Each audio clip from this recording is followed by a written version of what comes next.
জুমার দিনের কিছু সুন্নাত আছে, শুনবেন না দোয়া করে ফেলবো? এই সুন্নাত গুলো শুনে আমরা বিদায় নিব, চিল্লায় পড়েন ইনশাআল্লাহ।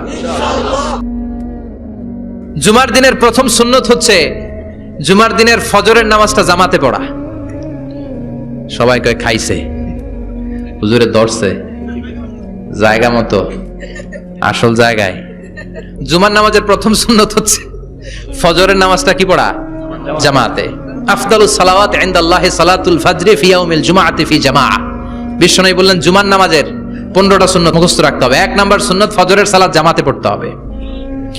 2 নামাজ মুনাফিকদের কাছে সবচেয়ে কঠিন, একটা হচ্ছে ফজরের নামাজ আর একটা এশার নামাজ। এক আলেমকে জিজ্ঞেস করা হলো ফজরের বাতাসটা এত ঠান্ডা আর স্নিগ্ধ কেন? আলেম উত্তর দিয়েছিল কারণ ফজরের বাতাসে মুনাফিকদের নাকের দুর্গন্ধ মিশে না। ফজরের বাতাসটা স্নিগ্ধ, ফজরের সময় আল্লাহওয়ালাদের আনাগোনা, মুসল্লিদের আনাগোনা, ইসলামের পক্ষের শক্তির আনাগোনা। চিল্লায় বলেন ঠিক কি না? মসজিদে নববীতে জুমার নামাজের দৃশ্য আর ফজরের নামাজের দৃশ্য ছিল এক। বাংলাদেশে ফজরের নামাজের দৃশ্য আর জুমার নামাজের দৃশ্য এক নাকি? ফজরের নামাজের সময় মুসল্লি নাই, এক কাতারও হয় না, আর জুমার নামাজে পাক্কা মুসল্লি দেরি করে গেলে বারান্দায়ও জায়গা পায় না। কথা কন? তাহলে ফজরের নামাজটা আমরা জামাতে পড়বো ইনশাআল্লাহ। ইনশাআল্লাহ এত আস্তে? ইনশাআল্লাহ। আরো জোরে পড়েন ইনশাআল্লাহ। মনে থাকবে? 2 নম্বর সুন্নাহ হচ্ছে আসওয়াক, মিসওয়াক করা। মাতহারাতুন লিল ফাম মারদাতুন লির রাব। মিসওয়াক করলে দাঁত পরিষ্কার থাকে, আল্লাহ খুশি হয়ে যায়। বিশ্বনবী বলেছেন যদি আমার উম্মতের জন্য কষ্ট না হতো প্রত্যেক নামাজের আগে মিসওয়াক করা আমি ফরজ করে দিতাম। সুবহানাল্লাহ। মিসওয়াক ছিল বিশ্বনবীর জীবনের শেষ আমল। এই মিসওয়াক করে বিশ্বনবী শেষ নিঃশ্বাস ত্যাগ করেছেন। আপনার নবী আমার নবী, ওনার জীবনের সর্বশেষ আমল ছিল কি? মিসওয়াক। সুবহানাল্লাহ কইবেন না? বিশ্বনবী জাইতুনের ডাল দিয়ে মিসওয়াক করতেন। বিশ্বনবী বলতেন নি'মা সিওয়াকি আয-যাইতুন ফাইন্নাহু সিওয়াকি ওয়া সিওয়াকুল আমবিয়া মিন ক্বাবলি। জাইতুনের ডালের মিসওয়াক কতই না ভালো, কারণ এটা দিয়ে আমিও মিসওয়াক করি, আমার আগে সব নবীরাই জাইতুনের ডাল দিয়ে মিসওয়াক করেছে। সুবহানাল্লাহ। 3 নাম্বার হচ্ছে দুহুন, তেল মালিশ করবেন। বিশ্বনবী জাইতুনের তেল চুলে আর গায়ে দিতেন। বিশ্বনবী বলতেন ওয়াদাহিনু ফাইন্না ফিত তাদহিনে বারাকাত। তেল খাও, তেল দাও, তেল মালিশ করো, তেলের ভেতরে আল্লাহ বরকত ঢুকাইয়া দিছে। তেল দিবেন তো? 4 নম্বরে আত্তিব, জুমার দিনে সুগন্ধি লাগিয়ে যাওয়া সুন্নাত। লাগাবেন? লাগাতে রাজি আছেন? বিশ্বনবী বলতেন এই দুনিয়ার 3টা জিনিস আমার কাছে সবচাইতে প্রিয়। হুব্বিবা ইলাইয়া মিন দুনিয়াকুম সালাস। এক হচ্ছে আন-নিসা, নারীদেরকে আমি পছন্দ করি। 2 হচ্ছে আত্তিব, সুগন্ধি লাগাতে আমি পছন্দ করি। বিশ্বনবীরে কেউ সুগন্ধি হাদিয়া দিয়েছে, বিশ্বনবী নেয় নাই, এরকম কোনো ঘটনা ঘটে নাই। আল্লাহু আকবার। কুররাতু আইনি ফিস সালাহ। নামাজের মধ্যে যখন আমি দাঁড়িয়ে যাই আমার চক্ষুটারে ঠান্ডা করে দেয় কে? আবার বিশ্বনবী বলতেন আরবাউন মিন সুনানিল মুরসালিন। 4টা সুন্নাত সব নবীদের সুন্নাত। 1 নম্বরে আল হায়া মানে লজ্জা। আরেক বর্ণনা এসেছে আল খিতান মানে সুন্নাতে খাতনা, এটা সব নবীদের ছিল। আর সিওয়াক সব নবীরা মিসওয়াক করেছেন। আত্তিব সব নবীরা আতর লাগিয়েছেন। আর নিকাহ সব নবীরা বিয়েও করেছেন। চিল্লায় পড়েন আল্লাহু আকবার। আল লিবাস আহসানাস সিয়াব, সুন্দর জামা পরা। নট নেসেসারি যে নতুন জামা হতে হবে, পুরাতন জামাও ধুয়ে আয়রন করে পরলে একটা সৌন্দর্য আছে না নাই? ইন্নাল্লাহা জামিল ওয়া ইউহিব্বুল জামাল। আল্লাহ নিজে সুন্দর, সৌন্দর্যকে আল্লাহ পছন্দ করেন। পৃথিবীতে সবচেয়ে সুন্দর কে?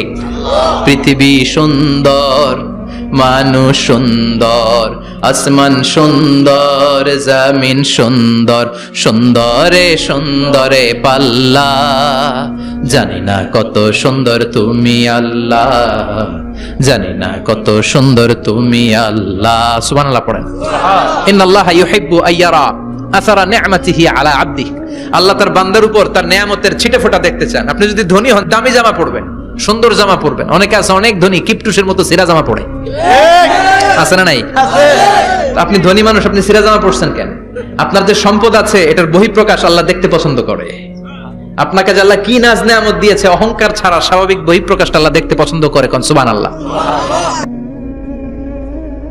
এরপরে ইকসারুস সালাহ আলান নবী, বিশ্বনবীর উপর বেশি বেশি দুরূদ পড়া। বিশ্বনবী বলতেন জুমার দিন শ্রেষ্ঠ দিন, এই দিন আমার উপর বেশি বেশি দুরূদ পড়ো। ফাইন্না সালাতাকুম মা'রুদাতুন আলাইয়া। কেননা তোমরা যে আমার উপর দুরূদ পড়ো, আমি মরে যাওয়ার পরে এই দুরূদগুলো কে পাঠিয়েছে তার নাম, তার বাবার নাম সহ ফেরেশতারা আমার কবরে দিয়ে আসে। সুবহানাল্লাহ। সাহাবারা বললেন ইয়া রাসূলুল্লাহ কাইফা সালাতুনা মা'রুদাতুন আলাইক। আপনি মরে যাওয়ার পরে আমাদের দুরূদ কেমন করে আপনি দেখবেন? ওয়াকাদ আরিমতা, আপনি তো পচে গলে মাটির সাথে মিশে যাবেন। বিশ্বনবী বলেন, ইন্নাল্লাহা হাররামা আলাল আরদি আন তাকুলা আজসাদাল আম্বিয়া, নবীদের লাশকে খেয়ে ফেলা, নবীদের লাশকে পচিয়ে ফেলা জমিনের সব মাটির জন্য আল্লাহ হারাম করে দিয়েছে। নবীদের লাশ পচে না, নবীদের লাশ গলে না। যারাই বিশ্বনবীর উপর দুরূদ পড়বেন, আপনার নাম সহ, আপনার বাবার নাম সহ, মালাইকাতু সাইয়াহিন, একদল ফেরেশতা আছে শুধু রাউন্ড দেয় গোটা ওয়ার্ল্ডে। কারা বিশ্বনবীর উপর দুরূদ পড়েছে, এই দুরূদ নিয়ে, এই নাম নিয়ে বিশ্বনবীর কবরে তারা পৌঁছে দেয়। চিল্লায় পড়েন আল্লাহু আকবার। এরপরে বিশ্বনবী বলতেন, জুমার দিনে সূরাতুল কাহাফ পড়বা। কাহাফ পড়া সুন্নাহ। সূরাতুল কাহাফ পড়তে রাজি আছেন? রাজি আছেন তো?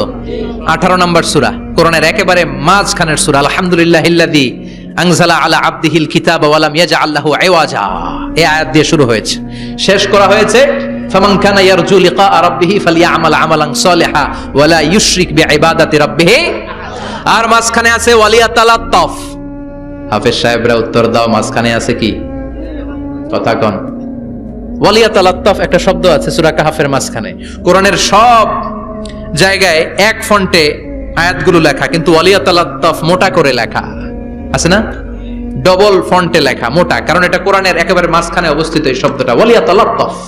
এর আগে যত শব্দ, এর পরে তত শব্দ, এর আগে যত কোরআনের অক্ষর, এর পরে তত অক্ষর। সুবহানাল্লাহ বাড়িতে গিয়া বিশ্বনবী বললেন, সূরাতুল কাহাফ যে তেলাওয়াত করবে ইয়াকুনু লাহু নূর, এই সূরাতুল কাহাফ কিয়ামতের দিন তার সামনে বিশাল একটা আলো হয়ে আসবে। এই আলো দিয়ে পুলসিরাত পার হয়ে ওই বান্দা জান্নাতের ভেতরে ঢুকে যাবে। আবার বিশ্বনবী বলেন, যারা সূরাতুল কাহাফের প্রথম 10 আয়াত তেলাওয়াত করবে জুমার দিন, শেষের 10 আয়াত যারা জুমার দিন তেলাওয়াত করবে, দাজ্জালের ফিতনা থেকে তাদেরকে মুক্ত রাখবে কে? সুবহানাল্লাহ পড়বেন না? সূরাতুল কাহাফ দিয়ে সকাল শুরু করতে রাজি আছেন? সবাই রাজি? এরপর আত-তাবকির ইলাল মসজিদ, মসজিদে আগে আগে যাওয়া সুন্নত। আগে যিনি যাবে উনি কি পাবে? তারপরে গরু, তারপরে বকরি, তারপরে মুরগি, মুরগির পরে ডিম না আন্ডা? আন্ডা। আল মাশিউ আলাল ইকদাম, বিশ্বনবী বললেন হেঁটে হেঁটে জুমার নামাজে যাওয়া সুন্নাহ। রিকশা, হুন্ডা, সাইকেল, সিএনজি দিয়ে গেলেও হবে, কিন্তু হেঁটে হেঁটে গেলে সওয়াব বেশি না কম? প্রতি কদমে কদমে আমলনামায় সওয়াব দিয়ে দিবে কে?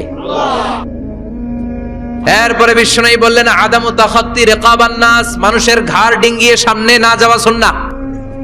অনেকে জুমার দিন আসে, সবার শেষে বসতে চায় সামনে, এরকম ডাকাইত আছে না নাই? বিশ্বনবী জুমার খুতবা দিচ্ছেন, হঠাৎ এক সাহাবী সব সাহাবীর ঘাড় ডিঙ্গিয়ে ডিঙ্গিয়ে সামনে আসতেছে বুলেটের মতো।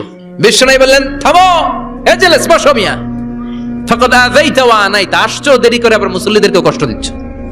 যেখানে জায়গা পাবেন ওইখানে বসবেন, মানুষের ঘাড় ডিঙ্গিয়ে সামনের কাতারে যাওয়া এটা ঠিক না। এজন্য জুমার দিন আগে আগে আসার চেষ্টা করবেন। রাজি আছেন তো? এরপরে বিশ্বনবী বললেন, দুখুলুল মসজিদে রাকাতাইন, জুমার নামাজের দিন মসজিদে ঢোকার পরে 2 রাকাত পড়া সুন্নাত। কয় রাকাত? রাজি আছেন? কবলাল জুমা, বাদাল জুমা। অনেকে প্রশ্ন করে, বাদাল জুমা 4 রাকাত, মসজিদে পড়লে 4, ঘরে পড়লে 2। কিন্তু কবলাল জুমা সুনির্ধারিত নয়, অনির্ধারিত। মা কদ খুদ্দিরা লাক, যত আপনার তৌফিকে কুলায় 2 রাকাত করে করে 2, 4, 6 ইমাম সাহেব খুতবা দেওয়ার আগ পর্যন্ত। আপনি যদি আধা ঘন্টা আগে যান, আপনি 10 রাকাত পড়তে পারবেন। চিল্লায় বলেন ঠিক কি না? এরপরে বিশ্বনবী বলেন, ইনসাত, চুপ থেকে খুতবা শুনবা। জুমার খুতবার সময় কথা বলা যাবে নাকি? কথা কোন? বিশ্বনবী বললেন, তোমার সামনে কেউ কথা বলতেছে, তুমি যদি বলো চুপ করো, এটাও তুমি খারাপ কাজ করছো। চুপ করো তোমার কইতে কইছে কে? চুপ করো বলে তুমি আরেকটা বেজাল লাগাইছো। চিল্লায় বলেন ঠিক কিনা? তাহলে জুমার নামাজে কথা বলা যাবে না। কেউ কথা বললে চুপ করো, এই কথাটাও বলতে বিশ্বনবী নিষেধ করেছেন। চিল্লায় বলেন ঠিক কিনা? এরপরে মজার একটা কথা বিশ্বনবী বলেছেন, জুমার নামাজ পড়তে যেয়ে যদি কারো ঘুম আসে, জায়গা চেঞ্জ করে বসো। জুমার নামাজ পড়তে যায় ঘুমান না, এরকম কে কে আছেন আল্লাহর ওলি? হাত তোলেন। হাত তুলতে পারবেন? আমিও তুলতে পারবো না, আমি কত ঘুমাইছি। জুমার খুতবা শুনতে গেলে ঘুমাস, কারণ রহমত নাজিল করে কে? পুরো মসজিদের ডানে বায়ে রহমতের ঠাসা, খালি ঘুম আর ঘুম। আছে না নাই? ঘুম আসলে কি করবেন? উঠে যাবেন, উঠে জায়গা চেঞ্জ করবেন, পানির ঝাপটা দিবেন, ঘুম দূর করে দিবে কে? এরপরে বিশ্বনবী বললেন, জুমার দিন দোয়া করলে কবুল হয়। এমন একটা সময় আছে জুমার দিনে, ওই সময়ে যদি বান্দা আল্লাহর কাছে কিছু চায়, সেটা না দিয়ে খালি হাতে আল্লাহ বান্দারে ফিরাইয়া দেয় না। সেটা কখন? অনেক ইখতিলাফ আছে, বেশিরভাগ মুহাদ্দিসিন বলেছেন জুমার দিন আসরের নামাজের পর থেকে মাগরিবের আগ পর্যন্ত, বিশেষ করে মাগরিবের আগের আধা ঘন্টা, এই সময় আল্লাহর কাছে বান্দা যদি কিছু চায় এই দোয়া আল্লাহ ফিরিয়ে দেয় না। এই 15টা সুন্নাত আমল করা যাবে তো? সবাই রাজি? জুমার খুতবা মনোযোগ দিয়ে শুনবো তো? আগে আগে আসবো তো? দোকানপাট বন্ধ করে জুমার নামাজের ভাবমূর্তি রক্ষা করবো তো? খতিব সাহেব যারা আছেন জুমার আলোচনাটাকে আরো কনস্ট্রাকটিভ ওয়েতে নেন। সব বন্ধ হবে, জুমা বন্ধ হবে। তাফসির মাহফিলে 144 ধারা আছে না নাই? জুমার মাহফিলে আছে। জুমার দিন 144 জারি করছে ওই মসজিদের জুমায়, কোনদিন শুনছেন? এর জন্য জুমাটাকে আমাদেরকে কাজে লাগাতে হবে। আল্লাহ তুমি তৌফিক দাও।